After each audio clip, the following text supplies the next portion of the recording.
नमस्कार दोस्तों, the Indian diplomats पर आपका स्वागत है। भारत के बार बार विरोध करने के बावजूद कनाडा सरकार भारत विरोधी ताकतों को समर्थन दे रही है। जियोपॉलिटिक्स में काफी कुछ चल रहा है, बस बड़े गौर से देखने की जरूरत है। यूक्रेन में रूसी रिफरेंडम को विरोध करने वाले जस्टिन ट्रूडो कनाडा में खालिस्तानी रिफरेंडम को समर्थन दे रहे हैं। पिछले कुछ सालों से भारत और कनाडा के बीच संबंध फीके पड़ रहे हैं। ये फीकापन तब और बढ़ गया है जब कनाडा के prime minister Justin Trudeau Khalistani अलगाववादी संगठन को सपोर्ट करने लगे। हाल के दिनों में कनाडा ने अपने वहां जस्टिस फॉर सिख नाम का संगठन और खालिस्तानी रिफरेंडम जैसे भारत विरोधी अभियान चलाने की अनुमति दे दिया है। भारत एक सोवरेन कंट्री है और जिस खालिस्तान को लेकर वो प्रोटेस्ट कर रहे हैं वो भारत का अभिन्न हिस्सा पंजाब है। क्योंकि ये सब कनाडा के धरती पे हो रहा है, इसीलिए यह कनाडा सरकार की रोकने की जिम्मेदारी होती है। लेकिन ऐसा कुछ नहीं देखने को मिल रहा है, बल्कि वहाँ का एडमिनिस्ट्रेशन सिख फॉर जस्टिस और खालिस्तानी रिफरेंडम जैसे अलगाववादी मुहिम को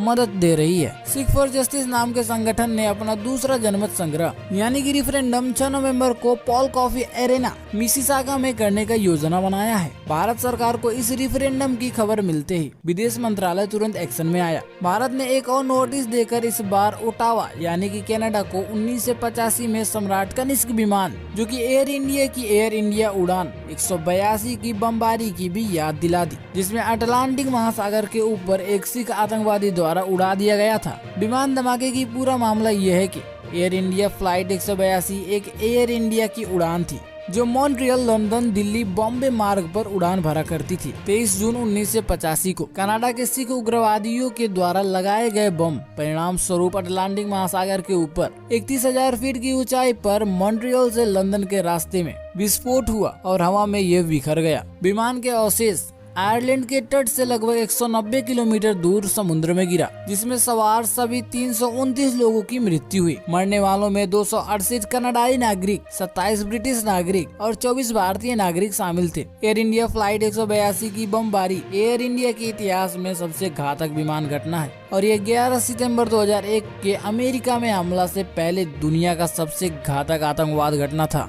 जांचकर्ताओं ने पाया कि ये हमला एक बड़े अंतर्राष्ट्रीय आतंकवादी साजिश का हिस्सा था और इसमें विमान बम विस्फोट के 2 प्रयास शामिल थे। पहला बम एयर इंडिया फ्लाइट 301 में विस्फोट करने के लिए था, जिसे जापान के नारिता अंतर्राष्ट्रीय हवाई अड्डे से उड़ान भरने के लिए निर्धारित किया गया था, लेकिन यह विमान में लोड होने से पहले ही फट गया। इस विमान में रखे जाने वाला बम जल्दी विस्फोट हो गया, जिसमें 2 बैगेज हैंडलर मारे गए थे। क्योंकि अपराधी इस बात पर ध्यान देने में विफल रहे कि जापान डेलाइट सेविंग टाइम का पालना नहीं करता है। कनाडा में एयर इंडिया की फ्लाइट 182 में लगाया गया दूसरा बम सफल रहा। अंततः यह निर्धारित किया गया कि सामान के अंदर छिपे हुए प्लॉट और बम दोनों कनाडा के ही थे। बम धमाकों में बब्बर खालसा अलगाववादी गुट को फंसाया गया था। ये हो गया खालिस्तानी अलगाववादी गुट द्वारा किया गया भारत विरोधी सबसे बड़ा हमला। इस विमान धमाके में भारत के विमान को तो उड़ा दिया गया, मगर इसमें ज्यादातर नागरिक कनाडा के ही थे। भारत सरकार यही बात कनाडा सरकार को समझाने की कोशिश कर रहा है। पाकिस्तान एक जमाने में आतंकवादी उत्पादन करता था भारत के खिलाफ लड़ने के लिए, मगर आज वही आतंकवादी उसके लिए सरदर्द बना हुआ है। साफ बात यह है कि जो दूसरे के लिए षड्यंत्र रचता है, सबसे पहले वही उस षड्यंत्र का शिकार होता है। सिखों का पहला रिफरेंडम 18 सितंबर को कनाडा में हुआ था।